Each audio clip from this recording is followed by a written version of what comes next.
Welcome again dear students. Class 8 chapter first जिसका नाम है the best Christmas present in the world के part second में आपका स्वागत है। जैसा कि हम सभी जानते हैं, हमने इसके फर्स्ट पार्ट में स्टोरी को स्टार्ट किया। हमारे स्टोरी के राइटर जिम माइकल मरफेर्गो जब एक जंक शॉप में जाते हैं और जंक शॉप में एक रोल टॉप डेस्क खरीदते हैं, लेकिन वो रोल टॉप डेस्क अच्छी कंडीशन की नहीं है, तो उसे रिपेयर करने का प्रयास करते हैं on the Christmas Eve. Suddenly ही सा black tin box in the last drawer. उनको अंतिम दराज में एक काले कलर की छोटी सी डिब्बिया मिलती है एंड सेलो टैप किया हुआ एक लेटर भी है, और उस सेलो टैप किए हुए लेटर के सबसे ऊपर लिखा हुआ है it will be buried with me in my last time. यह मेरे अंतिम समय में मेरे साथ दफनाया जाए। हालांकि किसी का पत्र पढ़ना अच्छी बात नहीं है, but curiosity wins over the scruples. जिज्ञासा हमेशा नैतिक संकोच के ऊपर जीतती है, ऐसा हमने फर्स्ट पार्ट में पढ़ा। वो उस पत्र को पढ़कर खोल करके पढ़ना स्टार्ट करते हैं। उस पत्र में ऐसा क्या लिखा हुआ है, ये इतनी रोचक घटना माइकल मरफेर्गो ने लिखी। आज हम उसका अध्ययन करने वाले हैं पार्ट सेकंड में, लेकिन उससे पहले हमारे पढ़ने के तरीके में हम थोड़ा सा और बदलाव करते हैं। सबसे पहले हम इसके वर्ड मीनिंग्स को पढ़ेंगे। हम जानते हैं वर्ड मीनिंग्स हमारे चैप्टर को समझने में हमको बहुत ही ज़्यादा सहयोग करते हैं। हम उनका स्क्रीनशॉट लें और उसको कॉपी में लिख के बार बार याद कर लें। आज उसके सेकंड टॉपिक में हम इसकी रीडिंग स्किल को लेंगे। रीडिंग स्किल का मतलब है मैं एक जगह पर बैठ करके इस चैप्टर के सेकंड पार्ट को पढ़ने वाला हूँ। आप उसको ध्यान से सुने और सुन करके आप भी अपनी पुस्तक को हाथ में लेके मेरे साथ साथ पढ़ने का अभ्यास करें। 2-3 बार करेंगे तो हमारी रीडिंग स्किल अच्छी हो जाएगी। अंत में हम इसको अंडरस्टैंडिंग में चलते हैं। अंडरस्टैंडिंग का मतलब होता है उसे समझना, जिसको हमने चैप्टर रीडिंग कहा था। मैं एक पंक्ति की अंग्रेजी की पंक्तियों को पढ़ूंगा और उसका हिंदी रूपांतरण करूंगा। इस प्रकार से हम इस चैप्टर को समझ जाएंगे। चलिए हम इस चैप्टर को शुरू करें। उससे पहले इसके कुछ कैरेक्टर्स को समझते हैं। ये कैरेक्टर्स क्या है? सबसे पहला नाम है Connie. Who is Connie? Connie is the wife of gym McPherson, जिसके नाम ये पत्र लिखा गया। कॉनी को पत्र लिखा गया उसके हस्बैंड जिम मैकफरसन के द्वारा। जिम मैकफरसन एक ब्रिटिश सैनिक है जिन्होंने वर्ल्ड वॉर फर्स्ट में हिस्सा लिया। थर्ड कैरेक्टर है हैंस वुल्फ। हैंस वुल्फ एक जर्मन सोल्जर है जिन्होंने फर्स्ट वर्ल्ड वॉर में हिस्सा लिया।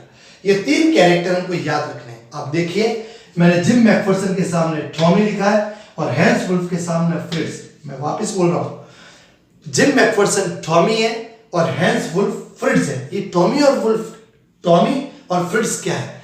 ब्रिटिश सैनिकों को टॉमी कहा जाता था और जर्मन सैनिकों को फ्रिट्ज कहा जाता था। आपको याद हो गया होगा, जर्मन सैनिकों को क्या कहा जाता था? फ्रिट्ज। Very good. और ब्रिटिश सैनिकों को टॉमी। कुछ वर्ड्स और इंपॉर्टेंट है, जैसे पहला वर्ड आता है ट्रेंचेस। ट्रेंचेस इस प्रकार के खड्डे या गड्ढे बनाए जाते थे जो सैनिक अपने लिए बनाते थे दुश्मन सैनिकों से छुपने के लिए। उसी में छुप के वो बैठ जाते और फिर सामने वाले सैनिकों पर वार करते। पैरापेट, ट्रेंचेस की एक दीवार होती थी, द वॉल ऑफ ट्रेंचेस, जिसे पैरापेट कहा जाता था। नो मैंस लैंड, दोनों सेनाएं जब आमने सामने होती तो बीच में थोड़ी सी जगह छोड़ दी जाती। वहां पे किसी को आने जाने की अनुमति नहीं होती थी।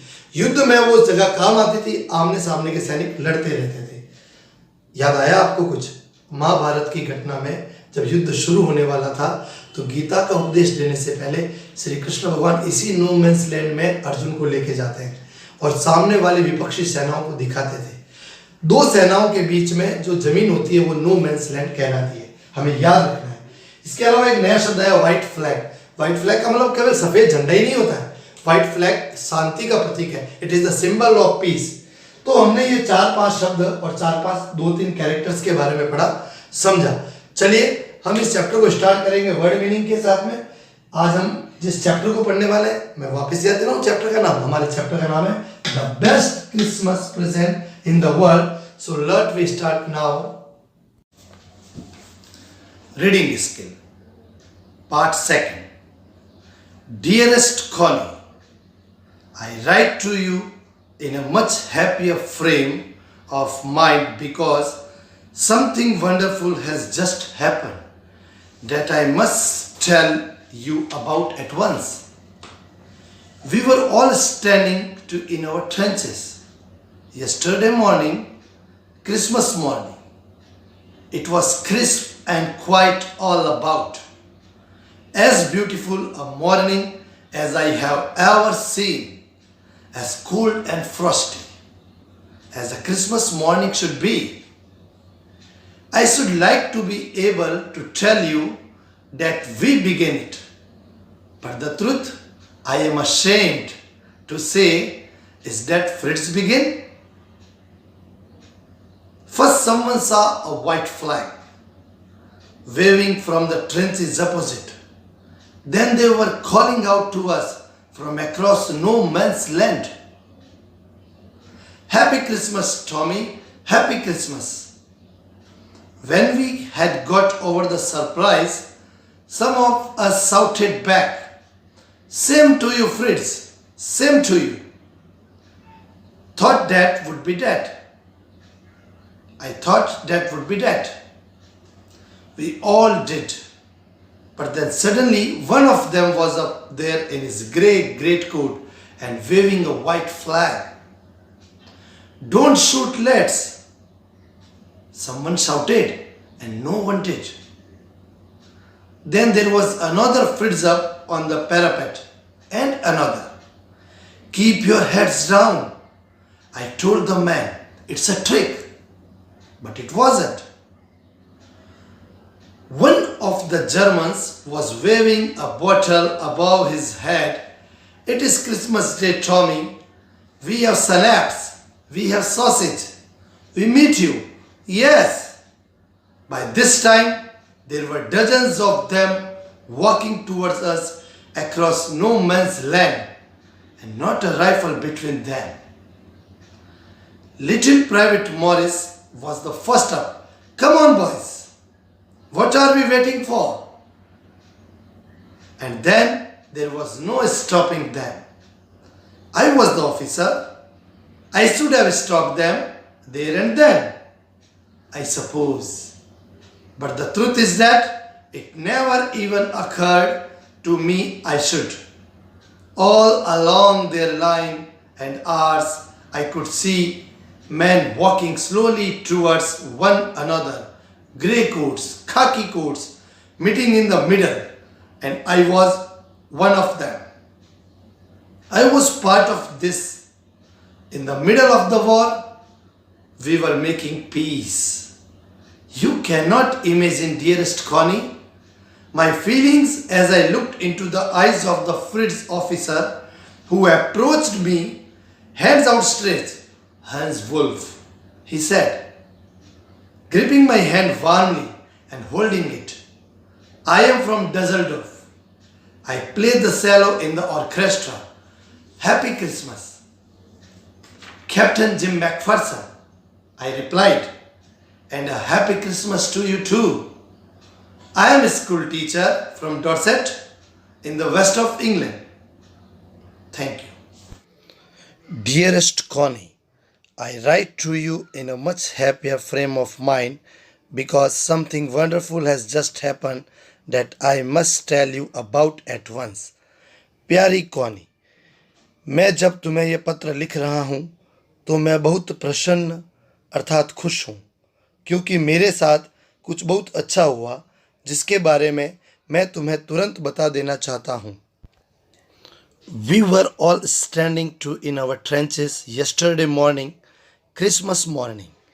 It was crisp and quiet all about, as beautiful a morning as I have ever seen, as cold and frosty as a Christmas morning should be. कल सुबह जो कि क्रिसमस की एक सुबह थी को हम सभी अपने ट्रेंचेस में खड़े थे. कल कड़ाके की ठंड थी और माहौल एकदम शांत था. इतनी सुंदर सुबह मैंने पहले कभी नहीं देखी. जैसी क्रिसमस की सुबह होनी चाहिए वैसी ही ठंड व धुंध थी. I should like to be able to tell you that we began it, but the truth I am ashamed to say is that Fritz began it. First someone saw a white flag waving from the trenches opposite. Then they were calling out to us from across no man's land, "Happy Christmas, Tommy, Happy Christmas." मुझे तुम्हें यह बता देना चाहिए कि इसकी शुरुआत हमने की थी, किंतु सत्य यह है कि मैं ये कहते हुए शर्मिंदा हूँ कि क्या वे फ्रिट्ज थे जिन्होंने इसकी शुरुआत की थी। सबसे पहले किसी ने देखा कि दुश्मन के ट्रेंचेस से कोई वाइट फ्लैग हिलाकर हमें दिखा रहा है। उसके पश्चात हमने देखा कि कोई हमें पुकार रहा है। नो मैंस लैंड, जो कि दोनों ट्रेंचेस के बीच में थे, वह हैप्पी क्रिसमस टॉमी चिल्ला रहा था। When we had got over the surprise, some of us shouted back, "Same to you, Fritz, same to you." I thought that would be that. मैंने सोचा एक बार तो हम बहुत ज़्यादा चौक से गए क्योंकि दुश्मन हमें क्रिसमस विश कर रहा था। कुछ समय पश्चात जब हम शॉक से बाहर आए तब हम में से भी कुछ लोगों ने वापस आवाज़ लगाई, तुम्हें भी फ्रिट्स, तुम्हें भी हैप्पी क्रिसमस। मैंने सोचा मामला यही खत्म हो जाता है। डेट इज डेट का मतलब that is the end of the matter. We all did. हम अब अपनी पोजीशन लेने के लिए तैयार थे। But then suddenly one of them was up there in his grey great coat and waving a white flag. Don't shoot lads, someone shouted and no one did. लेकिन अचानक एक ग्रे कोट पहने एक व्यक्ति सफ़ेद झंडा लेकर उसे लहराते हुए उठा। उसने कहा कि कोई गोली मत चलाना। कोई वहाँ से यही बात चिल्ला भी रहा था और किसी ने भी गोली नहीं चलाई। Then there was another Fritz up on the parapet and another. Keep your heads down, I told the man, it's a trick, but it wasn't. इसके पश्चात एक और फ्रिट्ज यानी जर्मन सैनिक पैरापेट से वाइट फ्लैग दिखा रहा था और एक और वहाँ पे आ गया। मैंने अपने सैनिकों से बोला, अपने सिर को मत निकालना, यह दुश्मन की चाल भी हो सकती है, लेकिन यह उनकी चाल नहीं थी। One of German was waving a bottle above his head.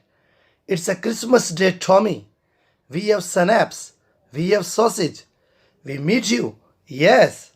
एक जर्मन जो अपने सिर पर बोतल को रखकर हिला रहा था और उसने कहा कि आज क्रिसमस है टॉमी और हमारे पास स्नैप्स है। स्नैप्स एक जर्मन ड्रिंक को कहते हैं और सॉसेज भी है, एक प्रकार की भोजन सामग्री। क्या मिल सकते हैं? हाँ, हम मिल सकते हैं। By this time there were dozens of them walking towards us across no man's land and not a rifle between them. और इस समय तक दर्जनों दर्जनों जर्मन सैनिक हमारी तरफ नो मैंस लैंड पर आने लगे। उनके पास कोई भी राइफल नहीं थी। Little private Morris was the first up. Come on boys, what are we waiting for? हमारी तरफ से भी लिटिल मॉरिस नामक एक सैनिक खड़ा हुआ तथा बोला, कम ऑन बॉयज, हम किस बात का इंतजार कर रहे हैं? What are we waiting for? And then there was no stopping them. I was the officer, I should have stopped them there and then, I suppose, but the truth is that it never occurred to me I should. इतना कहते ही दोनों आर्मीज को रोकने वाला कोई नहीं था। Gym कहता है, मुझे रियलाइज यानी महसूस हुआ कि मैं ऑफिसर था, मुझे अपनी आर्मी को रोक देना चाहिए था, ऐसा मुझे लगा। लेकिन सच्चाई यह थी कि मैं उन्हें बिल्कुल भी नहीं रोकना चाहता था। All along their line and ours I could see men walking slowly towards one another, grey coats, khaki coats meeting in the middle, and I was one of them. I was part of this. In the middle of the war, we were making peace. मैं देख पा रहा था कि हम अपने border line को cross कर नो मैंस लैंड में हाथ मिला रहे थे, गले मिल रहे थे, तथा मैं भी उन्हीं में से एक था, यानी मैं भी क्रिसमस मीटिंग का हिस्सा बन रहा था। युद्ध के बीच में हम जर्मन व इंग्लिश सेनाएं शांति स्थापित कर रहे थे, शांति का उदाहरण प्रस्तुत कर रहे थे। You can not imagine dearest Connie my feelings as I looked into the eyes of the Fritz officer. तुम मेरी फीलिंग्स के बारे में सोच भी नहीं सकती कॉनी, जब मैंने एक जर्मन ऑफिसर की आंखों में देखा जो कि मेरी तरफ ही आ रहा था। I looked into the eyes of the Fritz officer who approached me, hand outstretched, Hans Wolf, he said. जो मेरी तरफ आ रहा था और उसने मेरी तरफ हाथ बढ़ाया और अपना नाम हैंस वुल्फ बताया। उसने गर्मजोशी से मेरे हाथ को पकड़ते हुए कहा कि मैं डज़ल्डॉर्फ से हूँ। Hans Wolf, he said, gripping my hand warmly and holding it. I am from Düsseldorf. I play the cello in the orchestra. Happy Christmas. उसने गर्मजोशी से मेरे हाथ को पकड़ते हुए कहा कि मैं डेजल्डोर्फ, जो जर्मनी का एक इलाका है, से हूँ तथा मैं ऑर्केस्ट्रा में सेलो, एक प्रकार का वायलिन बजाता हूँ, और उसने मुझे क्रिसमस विश किया. I am Jim. Happy Christmas to you too, mate. I am school teacher from Dorset in the west of England. मैंने भी रिप्लाई दिया कि मैं जिम मैकफर्सन हूँ और आपको भी क्रिसमस की बधाई. मैं डॉर्सेट, जो कि पश्चिमी इंग्लैंड में है, मैं एक स्कूल का टीचर हूँ. Thank you.